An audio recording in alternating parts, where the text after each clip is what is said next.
My name's Colin, and this is the Built Different podcast. In studio with me, I have Griffin Montgomery. I worked with him for a while at the St. Louis Police Department, so I'm going to have him introduce himself. Griffin Montgomery, still work for St. Louis City Police Department. Been there for just hit my 5-year mark. What are you doing for the department now? Right now I'm in the District 6 Detective Bureau. So walk us through a day in the life of a 6th District Detective.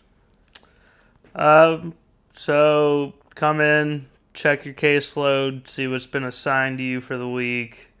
We handle all the follow-up work when there was a shooting, a robbery, a burglary. Prior, we handle all the follow-ups. If there is a shooting or a robbery while on duty, we respond out there.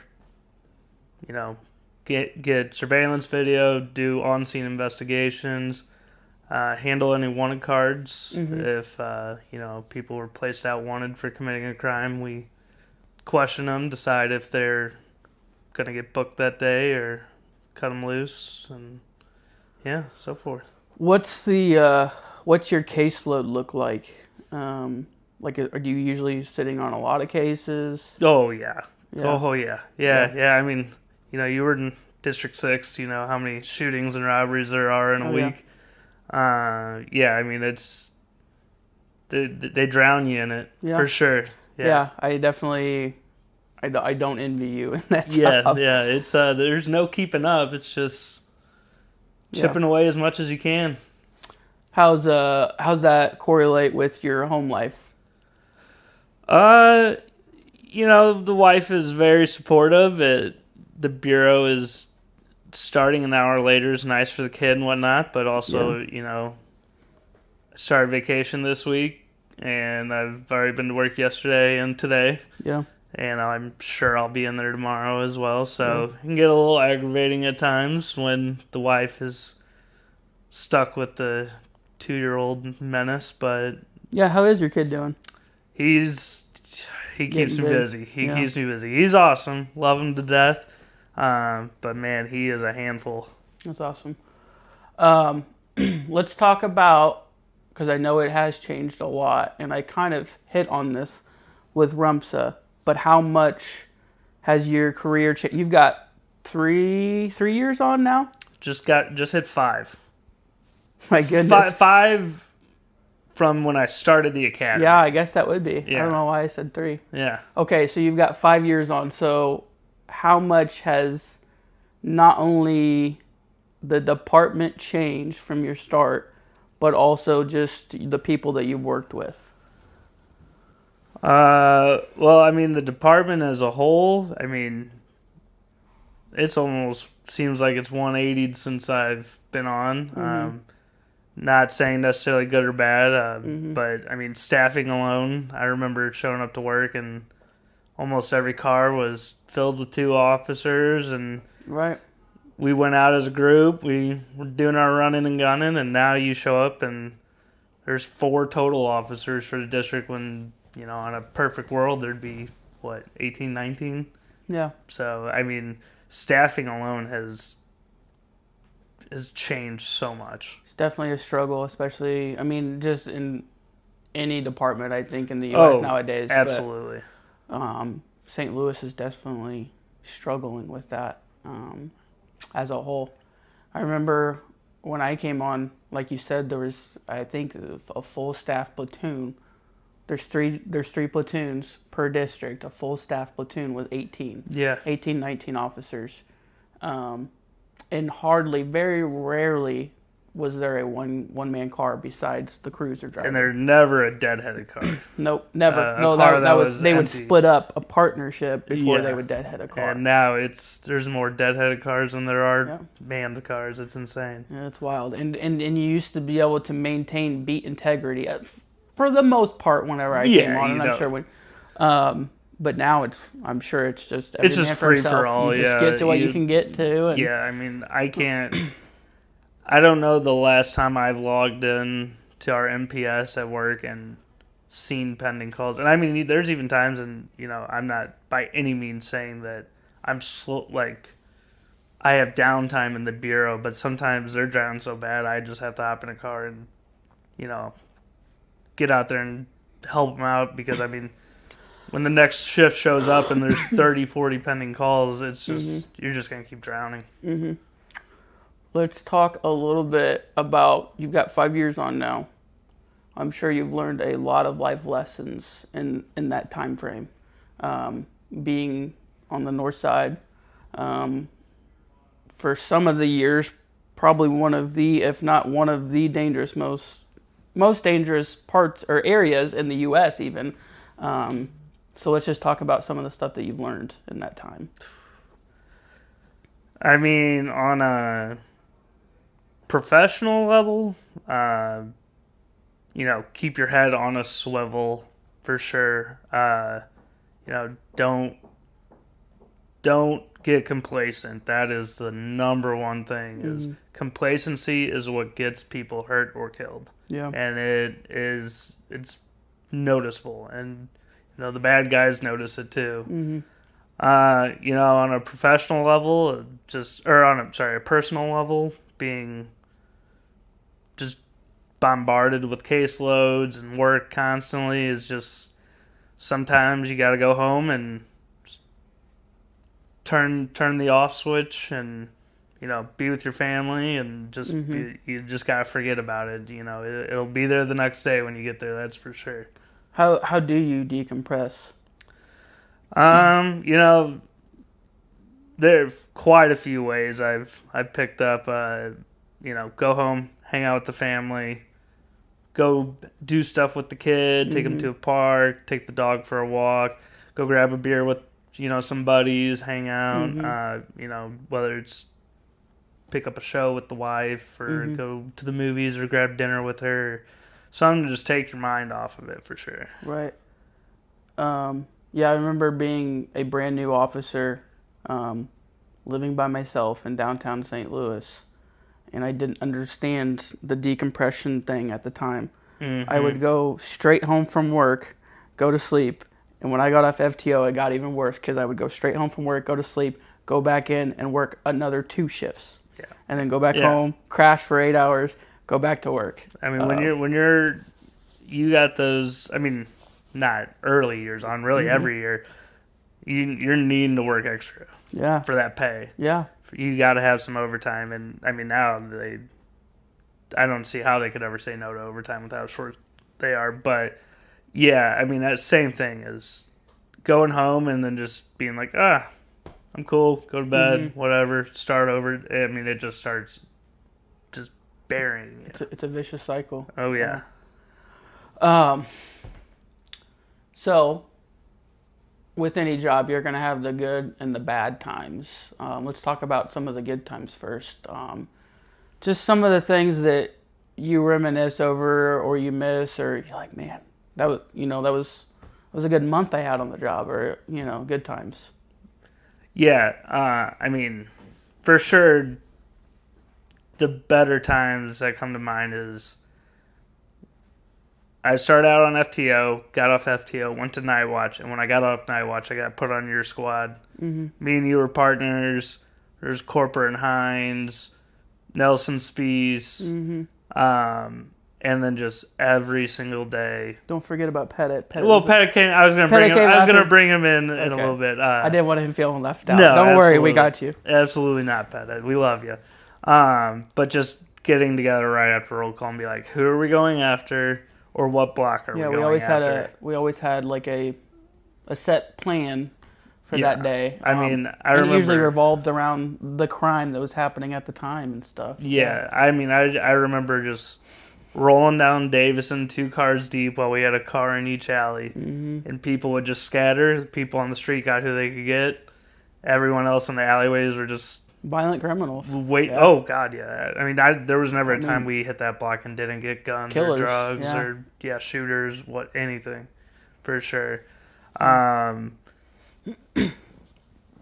remember a really good time was the pursuit that we got into. I think it was Mitchum and Kayla when they had that on-view shooting. Oh yeah. Driving down, they wreck out West Florissant, Riverview-ish, and then you get out and run, and I go to get out and follow, Mm-hmm. and my car door was broken, and I'm having to like climb out this window as a school bus is passing me when we just chased the shooting car. Mm-hmm. That was one of the funnier times I've ever had. Yeah, it's I mean that you think about how chaotic those scenes get. Just in my 4 years of experience, I had, several big pursuits and stuff like that. I mean, just chaos. Oh God, yeah. Utter chaos. I mean, it was that stuff. I mean, that's even pursuits and stuff like that. But I mean, think about the amount of shooting scenes you went on to, where all of a sudden now you got a crowd of 50, 60 showing up, and you got trying to make sure you and your 10 boys there to shell just casings don't walk off. Oh yeah, all of that. So, okay. Well, we hit on the good times. Let's talk about the bad times. Every job has that where you're like, man, I do not want to go back to that time. Yeah.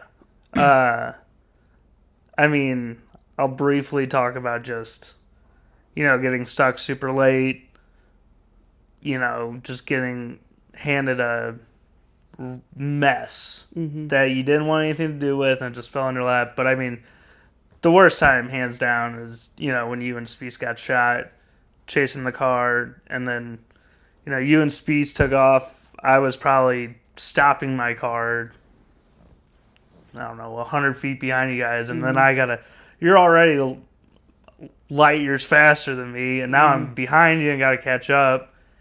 And then when I round the building, I see Speece get shot, and I had no idea where you were at the time. Mm-hmm.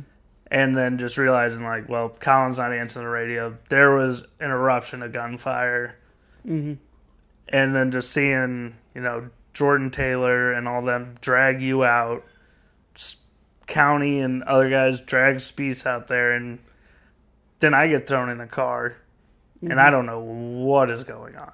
I mean, let's talk about that. I'm sure, I couldn't imagine. Yeah. Watching two guys that you were just in a pursuit with, the only really two city guys that you were around at the time, both of them being drug off, thrown in an ambulance, and then someone grabbing you and putting you, I'm assuming, in a police Tahoe. Yeah. I couldn't tell you whose, but yeah, they picked a random Tahoe. Like, what was going through your head? Like, who's, I'm sure. Well, so, I saw Speece get shot.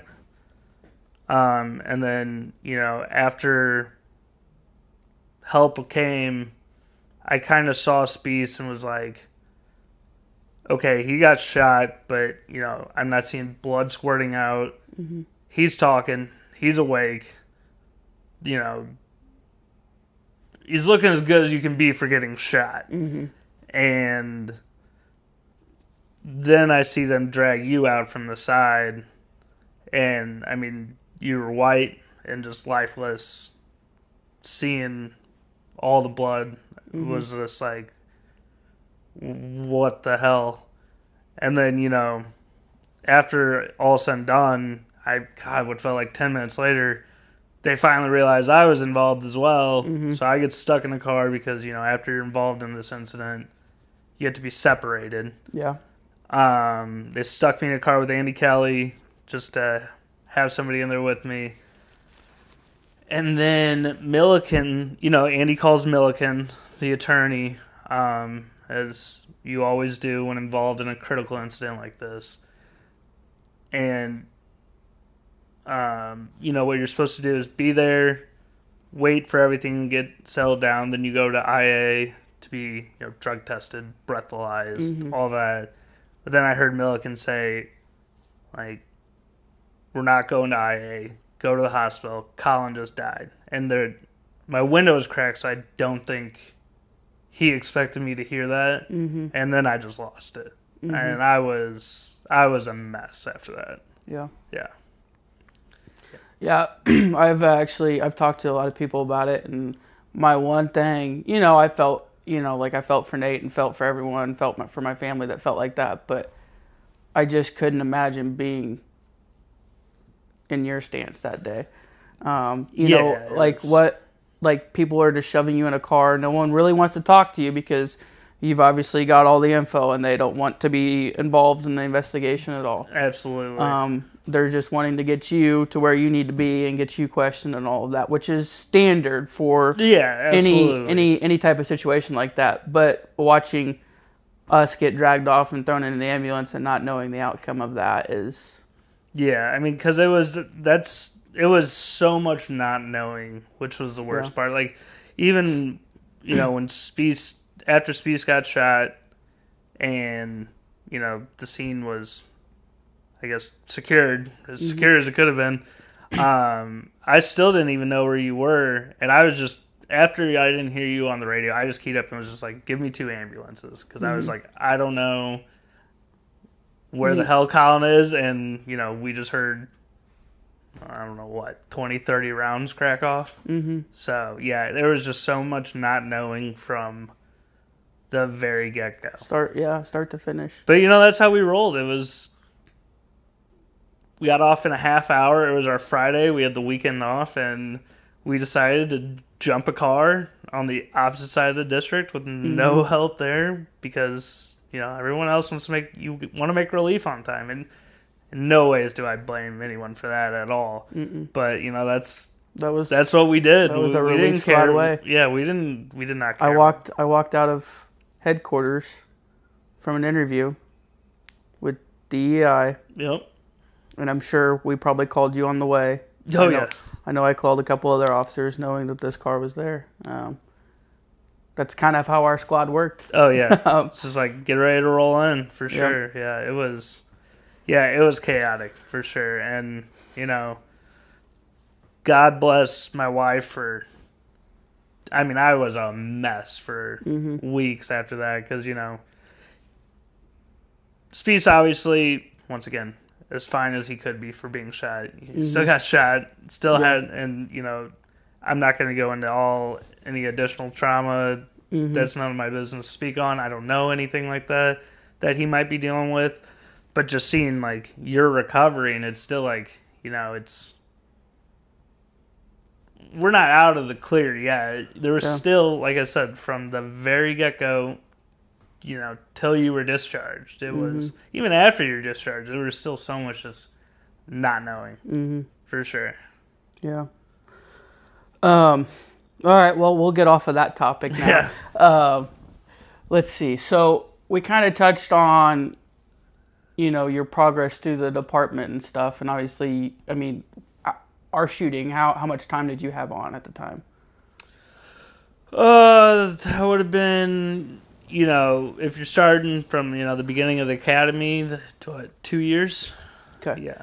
So not a terribly long time, No. Not from what you look back now and you're like, I've got this whole, you've got all this. So, you've seen a lot in your career. A couple other things that we don't have to touch on, but, you've seen a lot. Oh yeah. What did you do before policing? I mean, you're how old now? How old were you when you started the academy? I was 25 and I just turned 30 yesterday. Okay. So, what did you do before? By the way, happy birthday. I don't know. Thank you. I don't know how I missed You did that, text but... me, so. Okay, good. So I did a brief stint with residential framing, like construction work, and then I managed it was a catering company, and I managed all the dry good purchase ordering. I was in charge of all the people that set up the events, the dishwashers, stuff like that. Pretty boring, long hour, low pay gig. Something I'm very used to in my life. So. Would you go back? To that? Yeah. No, God, no. You like policing more? I love policing. I'm not going to lie and say I wanted to be a police officer since I was a little kid. No, I knew that, like I said, I was making far less than I was making on this department, and I was kind of at the peak and was like, I can't live like this forever. And, my best friend... Michael Hummy, who's on the department, he said, man, policing's great. I'd recommend give it a shot. You can always move on and go do something else if it's not for you. And yeah, I mean, since day one of the academy, I was like, this is for me for sure. What year did you go through the academy? Started December 9th of 2019. Okay. I remember that because it's my wife's birthday. And then graduated sometime September in 2020 because we were the COVID class. So we are like, 6-month academy class was 9 months or whatever it is like that. And so you said the summer of 2020, right? September. So summer, fall, whatever you want to call it, September. So you got out of the academy like, I would have been overseas at the time, I think. Yeah, 2020. You came back like a few months after I graduated. Yep. So I would have been out. Yep. And you rode with, I'm trying to think of who trained you. Training officer. Was it Green? Yeah. Green was the majority of my FTO training. Mm-hmm. He's a great dude. He's back in the bureau with me now. Yep. Very, very smart guy. Yes, he is. Then worked with John Nettles on Night Watch. I'm trying to think of. Yeah, he's with DePere now because he's a paramedic, firefighter, police officer out there. Oh yeah, they do that. They do that out in DePere. I've got a buddy out there actually. Because he was a paramedic when he came on. Really? Yeah.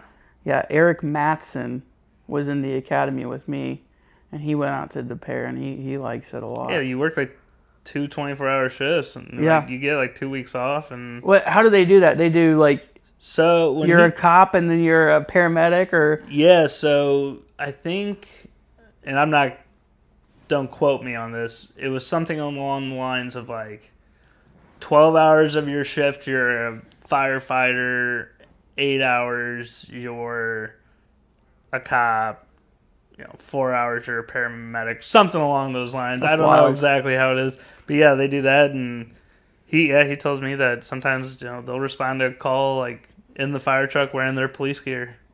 That's wild. Yeah. It's just like, okay. Oh. But whatever works for it out there. Yeah. He's doing all right. Yeah, worked with Nettles on Night Watch. Came off Night Watch.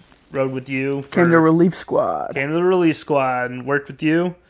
And then Pettit, who was my classmate and still my good drinking buddy, came on, and I rode with him. And now I'm in the bureau. Fun. Yeah. Let's talk about, we've kind of touched on a little bit of everything, really. I've had some questions about this, so we'll just kind of touch on it a little bit. Let's talk about your academy experience. It was probably a little bit different than mine because I came through, and man, I came 17, so like 2 years. Like, yeah, a little bit of difference in there. And I know it's forever changing. There's different instructors and everything. But when you came through, like, it was. I mean, what was a day in a life of an academy student like? Day in a life of an academy student was, hopefully you didn't stay out too late the night before with all your classmates drinking and praying you didn't have PT first thing in the morning. But then it was just, get in there. It was testing, learning so much stuff thrown at you. Running, you had driver's training, the range, shout out Rossmano, skinniest I'd ever been. Yeah. Making me run all that. She's the devil. Yeah. But then, other than that, it's just it's keep your head low and just try not to get it's the an whole interesting squad thing. whacked. I've been like, I was in the Army. I've been through basic training and stuff like that. The Army was more about improving physical and learning like certain traits, but I feel like you were in the academy. You were learning, laws, traffic stuff, all of that kind of stuff, on top of also learning tactics and learning how to be a police officer and learning how to do this stuff on top of physically preparing yourself. And that's not to compare the academy to basic training, because it's not. No, sure. But it was an interesting feeling in that, like, you felt like you were going to school, but also you know, it was just different. It was a different yeah, feeling. it was, you were going to school, you're getting paid to do it, and you're getting in shape. You're getting in shape, and you know, at least from my experience, I know every class is different. The vast majority of my class, we all got along. So, you know, it's like you're just going to school with all your degenerate buddies, all that's exactly being stupid. Yeah. Did you ever have to go into like any parades or stuff? No. Oh, you went through COVID. Yeah, so you we didn't went get to through experience COVID, that. so we didn't get to do ride-alongs. We didn't get it. The only thing we did was we worked a graduation class. I believe the class before ours. That was the only, because you know they want to fill up your overtime bank when you leave. You know, I mean they don't want to, but you don't really have a choice with parades. Yep. Yearly ceremonies they do, working graduations. So normally you leave there with 40 hours overtime in your bank, and we left with 2. That's wild. So we had to work 38 hours of overtime before we could start making overtime. Yeah. That's wild. So yeah, we really didn't get to do too many of the parades, and we didn't get to do any of that stuff really. It was 6-7 months, maybe, I don't know, into the academy, and the world got shut down. You know, we would go to the range when it was time to shoot, and when we did that, they PT'd us there, because it's like, all right, we're here no matter what anyways. But then it was Skype or Zoom or whatever for when you had classroom days and you're at home. And that's wild. I didn't know they did that. Yeah, we were... So you were on Zoom for classroom days, so like you weren't showing up to... How long was that through the academy? You know, probably the last like third or last quarter of the academy really was virtual. You know, they obviously like pivoted the schedule around. They're like, okay, instead of doing class and PT and range and class, they're like, all right, do range and PT because they already have to be there together anyways, and then do classroom days. And then when it was classroom days, it was sit at home in front of your laptop, and you know they test you over the computer and stuff. You still have to come in and actually take the final test, right? But you know how instructors are when they're grilling you in class to see if you're paying attention or not. You know, oh yeah, it was all that. Yeah. Who were the instructors when you went through? So now Sergeant Perry. I forgot he made sergeant. Yeah, a lot of them did. So now Sergeant Perry was my supervisor. Now Lieutenant Swinton was my assistant supervisor. That's Kelly Swinton, right? Yeah. Okay. Nina Figs, who I think is still down there, is report writing. Alan was traffic, driver's training, whatnot. Ross Mano, obviously, and Kelso, who just retired. Congratulations. Congrats. Was PT. Armstead, I don't know how I forgot him, who now at the range, he was criminal investigation and one of the other classes. And then, you know, the range staff was all those guys. So was Rumstead down at the range when you went through? No. He must have been back in, District 2? Yeah. Yeah. No, 1. District 1, yeah. Murray wasn't down at the academy whenever you were down there? Murray wasn't down there. Phil Green wasn't down there. No. Yeah, Green had already come back up to the 6. Yeah, it was all those guys and gals were the... He's still not back on the streets, right? He's still trying to get his eye fixed, right? Yeah, I think I'm not going to... Don't quote me on this. I'm not going to say for certain. But, you know, I don't know if he's looking for an exit strategy or what. I mean, you know the runaround you get dealing with that stuff. So I talked to him a while back. I know he's having a hard time dealing with all of that. It's a process. Yeah. So he now he still comes by North Patrol all the time though. So he's in good spirit, that's for sure. with 5 years on, I'm sure, in a couple of major incidents, I'm sure that you have some do's and don'ts that you've picked up or learned from more senior officers over your time. Why don't you go ahead and enlighten us on those? Well, the number one don't that I learned probably day one was don't plan on making it out on time. Yeah, For sure. that's fair. If you got plans right after work, you better be ready to cancel those plans. Yeah, that's the day you're going to get something big. Yeah. Obviously, like I said, when it came to learning stuff, is always keep your head on a swivel. Mm-hmm. Don't ever get complacent. All that stuff, but as terrible as we're all portrayed and all the terrible things we have to see, and you don't always like every coworker you're with or every supervisor I would never go back and do anything different. I love this job, so have fun while you're there. There's plenty of fun to have. Yeah. Plenty of fun. Like I said, when I went to release squad, that was the most fun I've ever had on this department. Is just out there with your buddies, hanging out. But yeah, for sure.